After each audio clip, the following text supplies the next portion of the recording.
Kas yra aukštesnis aš? Žiūrėk. Tu dabar esi čia, fizinė realybė. Čia yra tavo antroji realybė. Nėra pati pirmutinė realybė. Tavo pati pirmutinė realybė yra sielos būsena. Tu niekad nepalieki sielas, nes siela yra tavo pagrindinė būsena. Tu esi čia, tu įsivaizduoji, visas šitas fizinė realybė yra projekcija, projection.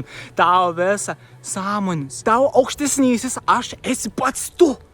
Pats tu. Įsivaizduok dabar savo aukštesnysis aš dabar yra ant kalno viršūnis, o tu esi čia. Ir dabar įsivaizduok čia, vat ta dalis, kur traklauso šitą video, dabar fizinė realybė, tu esi kaip naga didžiaus. Pagal visą kūną. Įsivaizduok, tu esi visas kūnas, bet čia fizinė realybė tau yra kaip naga didžiaus. Visa tau tikrųjų esi ir ten.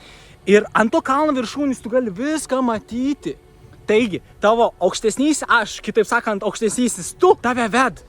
Tau padėd eiti tuo taku, kur tu nori nueiti, kur tau reikia nueiti. Tau padėd, nes be ano tu negali funkcionuoti. O jis tau siunt, tu pats realiai savo siunti galimybės, situacijas. Ir vienintelė energijos kalba, kad yra lengviausiai suprasti ir išgirsti, yra aistros jausmas, kūryba, viskas, kas susijęs su tuo flow, su ta tėkmės būsena.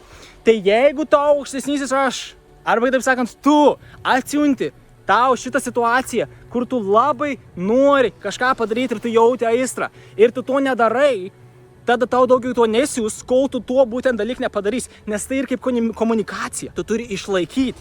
Ping-pongo kamuoliuks į vieną pusę, ping-pongo kamuoliuks atgal tau. Vėl vieną pusę, vėl atgal tau. Tu turi bendrauti per energiją, per aistrą, daryti tai, kas tau duoda aistrą, komunikacija. Ir taip tu progresuoji ir komunikuoji su savo aukštesniuoju aš, kuris tau duos didesnis galimybės ir situacijas, kurios pritrauks dar didesnę gausą tavo gyvenime, kurios pritrauks dar didesnis situacijas ir galimybės kelti savo vibraciją ir tobulėti.